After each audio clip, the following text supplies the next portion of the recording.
내란 특검이 계엄 당시 국민의힘 원내대표였던 추경호 의원에 대한 강제 수사에 나섰습니다. 계엄 해제 표결 방해 의혹에 대한 수사가 본격화하는 모습입니다. 자세한 내용 취재기자 연결해서 알아보겠습니다. 이경국 기자. 네, 내란 특검에 나와 있습니다. 네, 추경호 의원 압수수색 관련 소식부터 자세히 전해주시죠. 네, 내란 특검이 오늘 서울 도곡동에 있는 국민의힘 추경호 의원의 자택 그리고 의원회관 사무실, 지역부 사무실 등을 압수수색했습니다. 추 의원은 계엄 당시 국민의힘 원내대표였는데요. 이에 따라 특검은 국민의힘 원내대표실에 대해서도 영장을 발부받아 집행하고 있습니다. 또 당시 추경호 의원을 수행했던 당 사무처 직원의 휴대전화도 압수한 것으로 파악이 됐습니다. 추 의원은 계엄 선포 뒤 소속 의원들의 소집 장소를 당사에서 국회로 또 국회에서 당사로 잇따라 바꿔서 계엄 해제 표결 참여를 방해한 거 아니냐는 의혹을 받고 있습니다. 특검은 이번 강제 수사를 통해서 추 의원의 계엄 당일 행적과 의사결정 과정을 집중적으로 살필 것으로 전망이 됩니다. 추 의원이 계엄 선포 뒤 홍철호 전 정무수석과 한덕수 전 총리, 윤석열 전 대통령과 잇따라 통화를 했던 만큼 특검은 여당 차원의 역할을 요구받았던 건 아닌지 의심하고 있습니다. 압수물 분석을 마친 뒤에는 소환 조사에도 나설 것으로 예상이 되는데 영장이 발부가 될 만큼 혐의가 소명됐다는 게 특검 측의 입장입니다.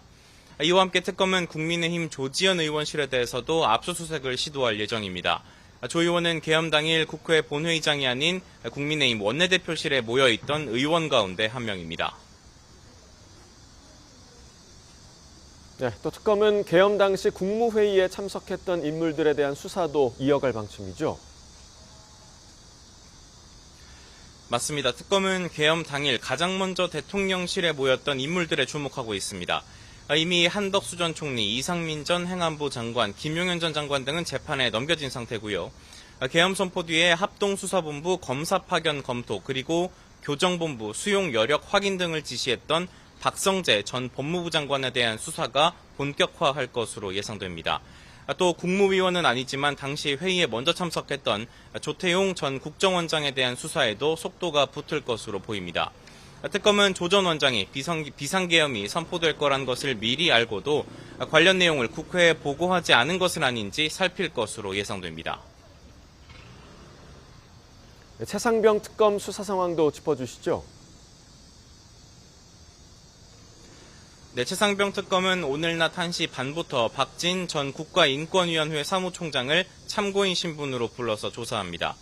특검은 인권위가 군 요청을 받아서 박정훈 대령의 긴급구제 진정을 기각했다는 의혹을 수사하고 있습니다. 특히 김용원 인권위 상임위원 겸 군 인권보호관이 당시 주도적인 역할을 했는지도 살펴보고 있습니다. 특검은 이와 함께 최상병 사건 조사 기록 이첩 관련 수사를 위해서 이시원 전 대통령실 공직기강 비서관을 피의자 신분으로 오늘 오후 추가 소환할 예정입니다. 지금까지 내란 특검에서 전해드렸습니다.